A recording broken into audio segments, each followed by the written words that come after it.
तूफान, हो आंधिया हो तूफान, ओठों पर हो नित मुस्कान, ओठों पर हो नित मुस्कान। वतन के खातिर जीना है, वतन के खातिर जीना है, वतन के खातिर मरना है, वतन के खातिर मरना है। हम हैं सपूत भारत के, हम हैं सपूत भारत के, हम हैं वंदे ईश्वर के, हम हैं वंदे ईश्वर के।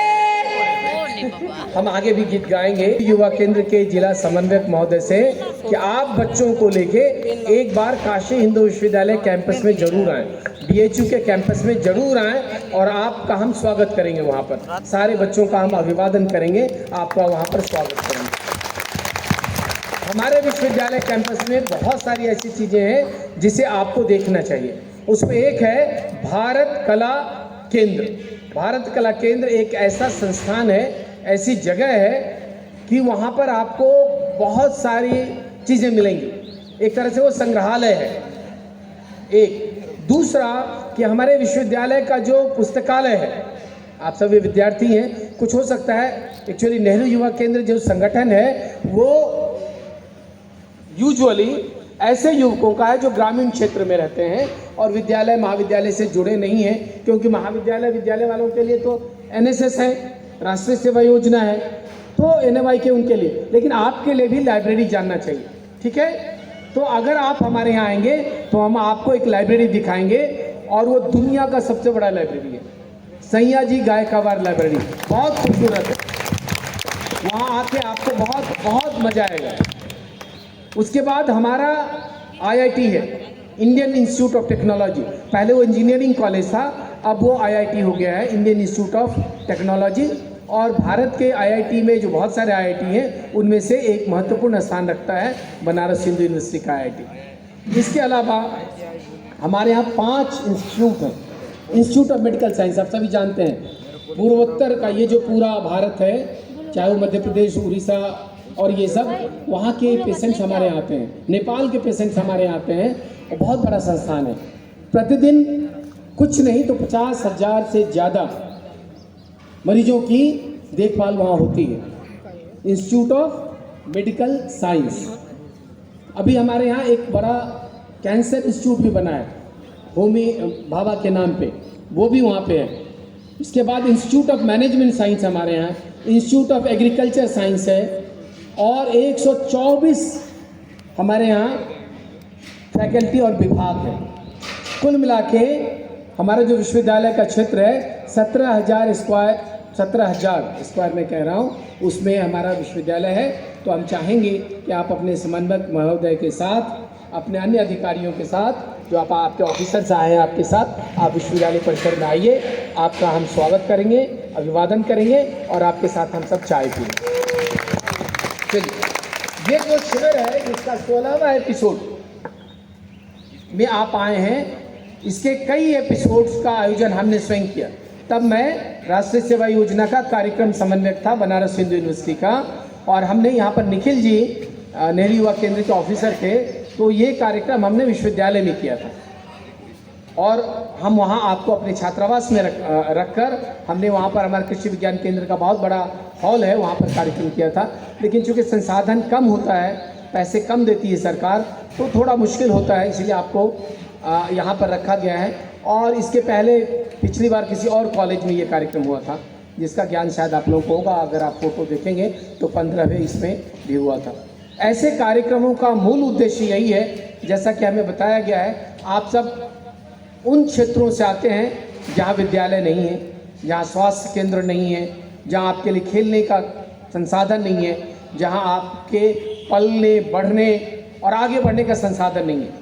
इसलिए आपको यहाँ लाया गया है मेन स्ट्रीम मीडिया में, मेन स्ट्रीम के लोगों के साथ जोड़ने के लिए, कि आप भी दुनिया देखें, आप भी देखें कि गांव में जहाँ आप हैं, जहाँ विद्यालय नहीं है, जहाँ स्वास्थ्य केंद्र नहीं है, बाकी जगह जहाँ जैसे वाराणसी, यहाँ सब कुछ है, स्वास्थ्य केंद्र है, विश्वविद्यालय है, यहाँ तो 5-5 विश्वविद्यालय हैं।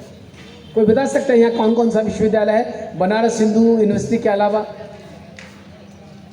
कोई तो आज आप अपनी कॉपी में लिख लीजिए, यहाँ पे काशी हिंदू विश्वविद्यालय के अलावा महात्मा गांधी काशी विद्यापीठ है, जिसकी स्थापना स्वयं महात्मा गांधी जी ने की थी। उस समय जब हमारे देश में भारत छोड़ो आंदोलन और उस समय सविनय अवज्ञा आंदोलन, ये पूरा इतिहास तो अभी हम बता नहीं पाएंगे, लेकिन उस समय गांधी ने कहा कि विदेशी शिक्षा का बहिष्कार कीजिए, विदेश के जो विश्वविद्यालय उसका बहिष्कार कीजिए, और उसमें जो बच्चे उसको छोड़ के जब आगे आ गए तो हुआ क्या कि ये बच्चे अब कहाँ पढ़ेंगे। तो राष्ट्रपिता महात्मा गांधी के नाम पर यहाँ पर एक विश्वविद्यालय बना जिसका नाम है महात्मा गांधी काशी विद्यापीठ, ये राज्य सरकार से संपोषित है। दूसरा विश्वविद्यालय है संपूर्णानंद संस्कृत विश्वविद्यालय। संपूर्णानंद जी का नाम जानते हैं? कितने लोगों ने सुना है? नहीं सुना है तो जानना चाहिए। संपूर्णानंद जी यहाँ के बहुत बड़े विद्वान थे और मुख्यमंत्री भी रहे यहाँ के, ठीक है। तो उनके नाम से यहाँ पर एक विश्वविद्यालय संपूर्णानंद संस्कृत विश्वविद्यालय। इसके बाद तिब्बतन इंस्टीट्यूट है, वो अंतर्राष्ट्रीय विश्वविद्यालय है, इंटरनेशनल यूनिवर्सिटी है, तिब्बतन की शिक्षा दी जाती है। ये सारनाथ में है, आप चाहें तो आपके टीचर आपको सारनाथ में भी लेके जा सकते हैं। इसके अलावा एक दो और विश्वविद्यालय हैं जिनके केंद्र यहाँ संचालित होते हैं। तो कुल मिला के ये शिक्षा का बहुत बड़ा केंद्र है, ठीक है। तो आप हमारे यहाँ आइए, एक बात। दूसरी बात कि वाराणसी को कहा जाता है कि दुनिया के सांस्कृतिक जो राजधानी है उसको यहाँ का ये माना जाता है क्योंकि सबसे पुरानी है। ये कहते हैं कि प्रलय जब आएगा तब भी ये इसका कुछ नहीं होगा, क्योंकि कहते हैं कि शंकर के त्रिशूल पर है। तो ये तो कथाएं हैं, दंत कथाएं हैं, और इसके कुछ भौगोलिक कारण भी हैं। यहाँ पर गंगा आती हैं, अगर गंगा को आप उस पार से देखेंगे तो बिल्कुल आप देखिएगा कि एक भगवान राम के धनुष जैसा वो आकार दिखता है, और गंगा आके दूसरे दिशा में मुड़ जाती हैं। गंगा अपनी धारा परिवर्तित कर देती हैं, आती है, लोग कहते हैं कि भगवान शिव से मिलने आती हैं और फिर वो मुड़ जाती हैं। तो ये भी उसका अपना ये है। यहाँ पर हमारे यहाँ सारनाथ है। सारनाथ का नाम कितने लोगों ने सुना? कुछ लोगों ने सुना, बाकी लोगों ने नहीं सुना। ये जो बीच के बच्चे हैं आप लोग नहीं जानते हैं। सारनाथ बहुत महत्वपूर्ण स्थान है। यहाँ पर दुनिया में एक ऐसा व्यक्ति हुआ जिन्होंने लोगों को प्रेम की बात की, करुणा की बात की, अहिंसा की बात की, अस्तेय की बात की, ब्रह्मचर्य की बात की, और वो है महात्मा बुद्ध। महात्मा बुद्ध का जन्म कहाँ हुआ था? कोई बताओ हाथ खड़ा करके, उनको हम अभी यहाँ पुरस्कृत करेंगे, पुरस्कार देंगे। महात्मा बुद्ध का जन्म नेपाल में हुआ था, जहाँ से हमारे अतिथि आए। लुम्बिनी एक जगह है, श्रावस्ती लुम्बिनी, वहाँ पर उनका जन्म हुआ था। बाद में श्रावस्ती और ये सारे होते हुए लंबी कहानी है बुद्ध की, लेकिन बुद्ध हमसे जुड़े हैं, काशी से जुड़े हैं। और बुद्ध का जो ये सारनाथ है, यहीं पर उन्होंने पहला उपदेश दिया था अपने 5 शिष्यों को। तो वो वहाँ पे अभी है, और कहते हैं कि महात्मा बुद्ध की अस्थियाँ वहाँ पर जो मंदिर है उसमें आज भी सुरक्षित है, और बुद्ध पूर्णिमा के दिन उसको निकाला जाता है, जिसका आप दर्शन कर सकते हैं। तो हम चाहेंगे कि आप उस पुण्य भूमि पर भी जाएं, सारनाथ में, जहाँ से दुनिया को शांति, प्रेम, दया, करुणा का संदेश मिला, और आज पूरी दुनिया को इसी बात की ज़रूरत है। आप जानते हैं पूरी दुनिया में हाहाकार मचा हुआ है, दुनिया के कई देशों में युद्ध हो रहा है। आपको पता होगा, आप कितने लोगों को पता है कि दुनिया के कई देशों में युद्ध हो रहा है? कुछ ही लोगों को पता है। आप लोग भी थोड़ा पढ़िए। और युद्ध सिर्फ इसलिए होता है कि हम वर्चस्व दिखाना चाहते हैं। हम जब दूसरे का शोषण करते हैं तब युद्ध की बात होती है, और युद्ध किसी भी समस्या का समाधान नहीं है। महात्मा बुद्ध ने यह कहा, किसी भी समस्या का समाधान प्रेम है। जब आपका अपने मित्रों से झगड़ा हो जाता है तो आपको लगता है कि बहुत अच्छे खुश रहते हैं आप। मान लीजिए आपकी कोई बेस्ट फ्रेंड है, मैडम आपकी कोई बेस्ट फ्रेंड है? यस प्लीज, आप बताओ क्या नाम है आपका? आपकी कोई दोस्त है? होगी जरूर, बैठिए। अगर आपको उससे झगड़ा हो जाता है तो आपका मन लगता है? नहीं लगता है। फिर आप क्या करती हैं? बहुत दिनों तक इंतज़ार करती हैं, और फिर आप मिल जाती हैं। और जब मिल जाते हैं, आँख से आँख मिल जाता है, तो फिर दोस्ती हो जाती है, फिर खुश हो जाते हैं आप। तो पूरी दुनिया में युद्ध समाधान नहीं है किसी समस्या का। समाधान है तो प्रेम, समाधान है तो करुणा, समाधान है तो दया, और हमें इसी बात की शिक्षा लोगों को देनी है। महात्मा बुद्ध ने जीवन पर्यंत यही किया।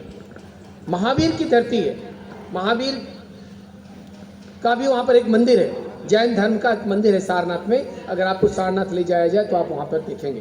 तो हमारे जितने धर्म गुरु हुए, चाहे महात्मा बुद्ध हुए, चाहे महावीर हुए, या बाद के दिनों में स्वामी विवेकानंद हुए, वो सबों ने प्रेम की बात की, करुणा की बात की, दया की बात की, मैत्री की बात की और क्षमा की बात की। अगर हम ये सब चीज़ सीख लें, अगर हम इन सब चीज़ों को आत्मसात कर लें, तो हम एक दिन इस देश का नायक बन सकते हैं। आप अपने क्षेत्र का नायक बन सकते हैं। आप जिस गांव से आए हैं, जिस समाज से आए हैं, उस गांव को आप नई दिशा प्रदान कर सकते हैं। बहुत सारे युवाओं को पता ही नहीं है कि उनके लिए क्या क्या योजनाएं हैं। कितने लोग हैं जिनको पता है राष्ट्रीय युवा नीति के बारे में? सुना है? अब 250 युवा ऐसे प्रांत से आए हैं, ऐसे क्षेत्र से आए हैं, और आज आप राष्ट्रीय युवा नीति के बारे में आपको पता ही नहीं। भारत सरकार ने आपके लिए एक नीति बनाई है, इसको बोलते हैं राष्ट्रीय युवा नीति, नेशनल यूथ पॉलिसी। मेरे जाने के बाद हम चाहेंगे कि आपके कोऑर्डिनेटर महोदय आपको इसके बारे में बताएं। नेशनल यूथ पॉलिसी, और ये किसके लिए है? आपके लिए। युवा कौन है? भारत सरकार ने कहा 15 से 35 वर्ष की आयु में जो भी है वो युवा है। और आपके लिए सरकार की क्या योजनाएं हैं आपको पता ही नहीं। आपकी छात्रवृत्ति की योजना आपको पता नहीं है, आपको विदेश जाने की योजना आपको पता नहीं है। तो यही बताने के लिए आपको यहाँ लाया गया है। हम और अधिक आपको बोर नहीं करेंगे, क्योंकि आपको लगेगा कि हम तो यहाँ मज़े के लिए आए हैं। हाँ, मज़ा भी एक इम्पॉर्टेंट बात है। खाना खाइए, गीत सुनिए, डांस जैसा भी सर कर रहे थे। शाम में कल्चरल प्रोग्राम है तो कुछ बच्चे तैयारी के लिए भाग गए। अरे विजयी होने के लिए नहीं भाई, कल्चरल प्रोग्राम जो होता है अपने को एक्सप्रेस करने के लिए होता है। और अगर आपको आता है तो आपको तैयारी करने की आवश्यकता नहीं है। और आप जीतना चाहते क्यों हैं? जीतना चाहते हैं इसका मतलब आप दूसरे को हराना चाहते हैं। और अगर दूसरे को हराने का भाव आ गया तो आप सुखी रहेंगे? कभी नहीं रहेंगे। आई एम टेलिंग यू, इस देश में हमारे देश के बहुत बड़े राष्ट्रपति हुए जिन्होंने अग्नि की उड़ान लिखी। क्या नाम है उनका? अग्नि की उड़ान। बताइए किन की किताब है, किन की रचना है? कौन बताया? पीछे आप बताइए। अच्छा बेटे, पीछे भी कुछ बच्चे ने हाथ खड़ा किया। बैठिए, हाँ बताइए, खड़े हो जाइए बेटा। डॉक्टर अब्दुल कलाम। ओके, और कोई नाम बताइए। किसका? हमारे ठीक है, कलाम साहब का पूरा नाम कितने बच्चों को आता है? हाथ खड़ा करके बताइए। कितने बच्चे हैं जो उनका पूरा नाम लिख सकते हैं? एपीजे। उनका पूरा नाम मैं बता देता हूं और आप उसको मैंने बड़ा करके बताइए। वो थे डॉक्टर APJ अब्दुल कलाम। तो ए से क्या होता है? आपको लिख के बताओ, जो लिख के बताएगा हम उसको यहाँ पुरस्कृत करेंगे।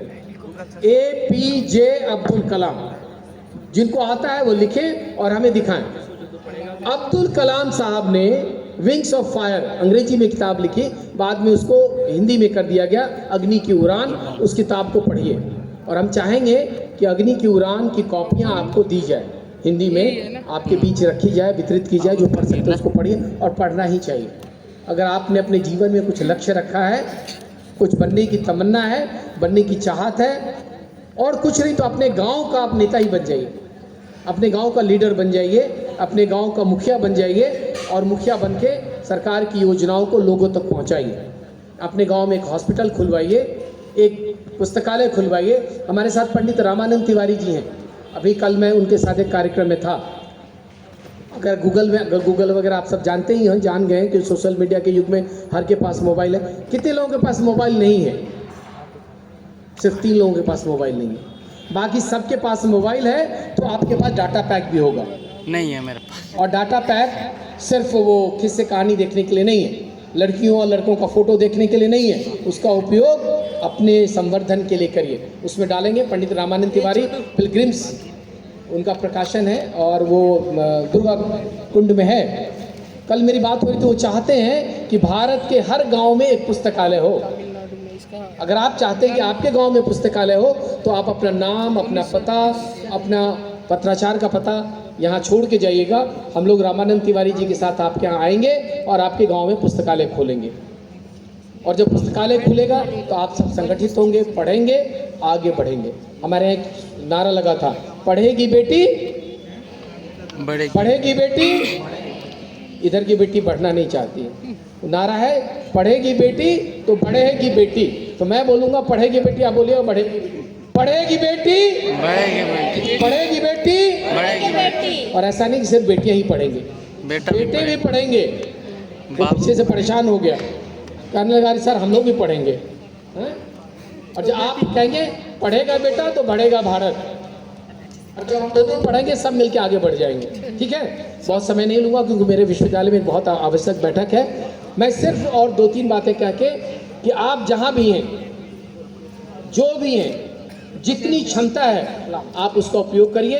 अभी आपको मिश्रा जी बताएंगे कि कैसे आप ध्यान लगा के अपनी क्षमता को पहचान सकते हैं। छोटा सा उदाहरण देता हूँ, आप सब ज्ञानी हैं, सब जान जाएंगे। आप में कितनी ऊर्जा है ये कैसे जानेंगे? या सूरज में इतनी ऊर्जा है कि कोई है जो बता सकता है कि सूरज में इतनी ऊर्जा है?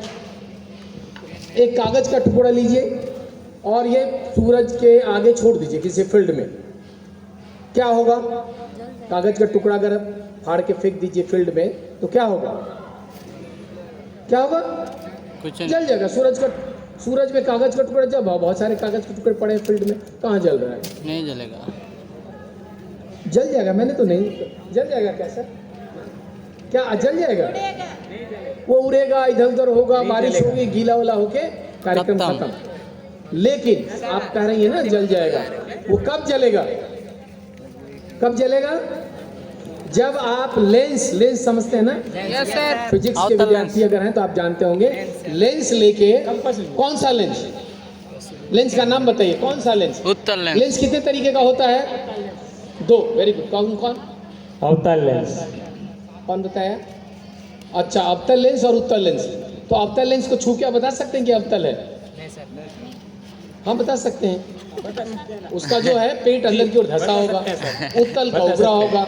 अगर लाइट को देखें तो जो अवतल है उसको प्रकाश को फैला देता है, उत्तल क्या करता है? चिकुड़ देता है, मतलब छोटा कंसंट्रेट कर देता है। उसी कागज के टुकड़े पे जो 4, 5, 10 दिन, 15 दिन, 1 महीने से सूरज की रोशनी में पड़ा है, कुछ नहीं हुआ। अगर आप उत्तल लेंस से एक बिंदु पर उसी सूर्य की ऊर्जा को एकत्रित कर दीजिए, with in few seconds, 1 minute भी नहीं लगेगा, सेकेंड्स, आग लग जाएगी। प्यारे बच्चों, वैसी ही क्षमता आपके अंदर है, वैसी ऊर्जा आपके अंदर है। आवश्यकता इस बात की है कि ध्यान के माध्यम से, कर्म के माध्यम से, चिंतन के माध्यम से उसे एकत्रित करिए, तो आप भी समाज में नई चेतना ला सकते हैं, नई ऊर्जा ला सकते हैं, नई रोशनी ला सकते हैं, और आप सब एक दिन उदाहरण बन सकते हैं। APJ अब्दुल कलाम जी का नाम किसी ने लिखा? पूरा नाम कितने लोगों ने लिखा है? चलिए इन सबों का नाम लिख के हम सबको प्राइज देंगे। गरीब घर के थे वो, अखबार बेचते थे, घर में इतनी रोटियां नहीं होती थी, कई बार वो भूखे भी रह जाते थे। क्यों? क्योंकि उनकी माँ उनको रोटी देती थी, कहती थी घर में, उनको पता था घर में रोटी होती नहीं, तो कहते थे मैं माँ बाहर से खा के आया हूँ अपनी माँ के भोजन के लिए। और वो भारतवर्ष के सबसे बड़े पद पर बैठे, राष्ट्रपति बने और भारत रत्न की उपाधि मिली। आप भी हो सकते हैं। तमिलनाडु ना? 15 अक्टूबर जनजातीय गौरव दिवस कब मनाया जाता है? हाथ खड़ा करके बताना है। आप सब में से कौन बताएगा जनजातीय गौरव दिवस कब मनाया जाता है? 15 आपके समुदाय की बात है, बताइए। 15 दिसंबर। अब सोच लीजिए कि अवेयरनेस लेवल कहाँ है। 15 दिसंबर किस दिन मनाया जाता है? किनके लिए मनाया जाता है? जनजाति दिवस। हाँ, ये बेटी, हाँ खड़े 15 तारीख खड़े जाओ बेटा। 9 अगस्त को। Very good. क्यों? क्या हुआ था उससे? 15 अगस्त आदिवासी राजीव गांधी, आदिवासी दिवस को ही बोलते हैं क्या? सुभाष चंद्र बोस। नहीं है यार। जनजातीय दिवस सुभाष चंद्र बोस के लिए क्यों मनाएंगे? बिरसा मुंडा। हैं? वो तो बिरसा मुंडा। एक्सेलेंट। किसने नाम कहा है ये बिरसा मुंडा का नाम? बिरसा किसने मुंडा। कहा? आपने कहा? मैं भी बोल रही हूँ, आपन भी बोले, कहाँ से आई है? आपन भी बोले। सुकमा से। बिरसा मुंडा, उनको भगवान बिरसा मुंडा के नाम से जाना जाता है। बैठिए, इनका भी नाम लिख मैं भी तो लीजिएगा सर। बोला इनको बिरसा भी मुंडा बोल के। जोर से बोलना है ना। बिरसा मुंडा, हाँ सर इनका नाम लिख लीजिए। और वो सब बच्चे एपीजे अब्दुल कलाम, मैं पुरस्कार भिजवाऊंगा आप सबों को, किताबें भिजवाऊंगा। तो बिरसा मुंडा, सरिता बघेल। सरिता सुकमा से आई है। बिरसा मुंडा जी, आपको उनके इतिहास, उनके जीवन के बारे में कितने लोगों ने पढ़ा है? किसी ने नहीं पढ़ा। बिरसा मुंडा का जीवन भी मैं आज जाता हूँ विश्वविद्यालय, अभी ड्राइवर के यहाँ से फोटो कॉपी करके भेजूंगा, आप सब पढ़िए। कितने 15 अक्टूबर बचपन से ही उनको लगता था कि ये जो अंग्रेज हैं हमारा शोषण कर रहे हैं, 15 हमारे संसाधनों का दोहन कर रहे हैं, 1875 हमारे बिरसा पेड़, मुंडा का जन्म हुआ। हमारी लकड़ियाँ, हमारे शहद, जंगल में जो शहद होता है, लाख, ये सब ले के अंग्रेज भाग जाते थे और उनका शोषण करते थे, उनका दोहन करते थे। लड़कियों का दोहन होता था, जो बेटियां होती थी कम उम्र में उनको काम के लिए ले जाते थे उठा के, वहाँ की स्त्रियों के साथ अन्याय होता था। बिरसा मुंडा ये सब देखते देखते उनके मन में बेचैनी आई और उन्होंने विरोध करना शुरू किया, और बहुत कम उम्र में बिरसा मुंडा का निधन हो गया। ही वॉज हार्डली 25 वर्ष से भी कम उम्र के थे। उस समय लोग उनको भगवान बिरसा मुंडा कहते थे। तो अगर आपको भगवान बिरसा मुंडा के बारे में पता नहीं होगा, जो आपके अपने हैं, हमारे हैं, हम सब के हैं, तो आपको और कौन बताएगा? नृत्य करने से, गीत गाने से कुछ नहीं होगा। मैं एक बार फिर से कहता हूँ, बेटियां या जो बेटे आए हैं, जो आदिवासी क्षेत्र से आए हैं, जिनके लिए ये शिविर हो रहा है, आदिवासी युवा आदान प्रदान कार्यक्रम, आज आप चुनौती लेके जाइए कि आप आदिवासी समुदाय के जनजातीय वर्ग से जो भी लोग हैं, चाहे वो बिरसा मुंडा जी हों, और बहुत सारे नाम हैं, मैं नहीं लूँगा नाम, क्योंकि आपकी रुचि होनी चाहिए। आप उनके बारे में पढ़िए, उनसे प्रेरणा लीजिए। अभी एक ऐसा व्यक्ति झारखंड में हुआ, उसको लोग पागल बोलते थे, उसको माउंटेन मैन ऑफ इंडिया कहते हैं। कोई जानते हैं नाम उनका? Mountain man of India. Mountain man of India. हाँ, हाथ खड़ा करके बताइए, कोई बात नहीं, जोर से बताइए। बिहार के हैं, क्या नाम है? दशरथ मांझी सर। दशरथ मांझी, एक्सेलेंट, बहुत बड़े। इनका भी नाम लिखिए सर, इन्हें भी पुरस्कृत करेगा। अब आप बताइए, इतने सारे बच्चों में दशरथ मांझी को कोई नहीं जानता है। माउंटेन मैन ऑफ इंडिया लिखो, उसमें गूगल में डालो mountain man of India Dashrath Manjhi. Dashrath Manjhi जिस गांव में थे, वहाँ एक पहाड़ था। जाते 5-10 मिनट और लूँगा समय सर, जरूरी है इसलिए मैं बात कर रहा हूँ। तो दशरथ मांझी जिस माउंटेन पे थे, जैसे आप यहाँ पे हैं, आप सब पहाड़ से परिचित हैं बेटियां और बेटे, तो पूरा घूम के लगभग 7 किलोमीटर घूम के आना पड़ता था उस स्थान पे उनको घर से। एक बार उनकी पत्नी आ रही थी उनके लिए खाना लेके, और बीमार हो गई और फिर वो मर गई। दशरथ मांझी ने डिसाइड किया कि जो इतनी लंबी यात्रा है, मैं अपनी मेहनत से उसको कम कर दूंगा, पिक्चर भी बना। और वो पहाड़ को खोदना शुरू किए, काटना शुरू किए। लोग कहते थे पागल हो गया है, इसकी पत्नी मर गई इसलिए पागल हो गया। ये पागलपन भी गजब की चीज़ है बेटा। अगर ये पागलपन आ जाए तो आप कुछ भी कर सकते हैं। बछेंद्री पाल, बछेंद्री पाल का नाम कितने लोगों ने सुना? एक बेटी ने सुना। आप सब गजब के हैं, अच्छा है, नहीं जानना बहुत अच्छा है। कम से कम खाली स्लेट है ना, उसमें अनाप शनाप चीज़ें नहीं लिखा हुआ है, तो हम कुछ लिख पाएंगे। बछेंद्री पाल भारत की बेटी हैं और आपके समुदाय की हैं। वो माउंट एवरेस्ट पर चढ़ने वाली भारत की सबसे पहली महिला है, बछेंद्री पाल। और एक और महिला है जिसका नाम आपको जानना चाहिए, और ये नाम सब लिख लीजिए, इनके बारे में पढ़िएगा। दूसरा नाम है सुनीता यादव। जानते हैं सुनीता यादव को? Yes sir. सुना है? नहीं सुना है। वो ऐसी महिला है पूरी दुनिया में दूसरी बार माउंट एवरेस्ट पे चढ़ी है। चलिए, तो ज़्यादा समय नहीं लेके हम आप सबों से ये अनुरोध करने आए हैं कि आप अपने समुदाय के संवर्धन के लिए आप अपने लोगों को जानिए। बाबा साहब भीमराव अंबेडकर का जन्म कब हुआ था? हाथ खड़ा करके बताइए। जो हमारे संविधान के निर्माता हैं। उनका जन्म कब हुआ था? 14 कहाँ हुआ था? 14 अप्रैल सर। बिटिया बता रही है। 14 अप्रैल हाँ, वो बिटिया बता रही 1891। 14 अप्रैल। हाँ, वहाँ दे दीजिए उनको, दौड़ के माइक दे सुन, दीजिए। 1891 बोलना। तो ये एक बात बताइए, ये आपको कौन बताएगा? आपकी खुद की जिज्ञासा होनी चाहिए। 1891। जी बताइए। 14 अप्रैल सर। एक्सेलेंट, बहुत, सब लोग इनके लिए तालियां बजाइए।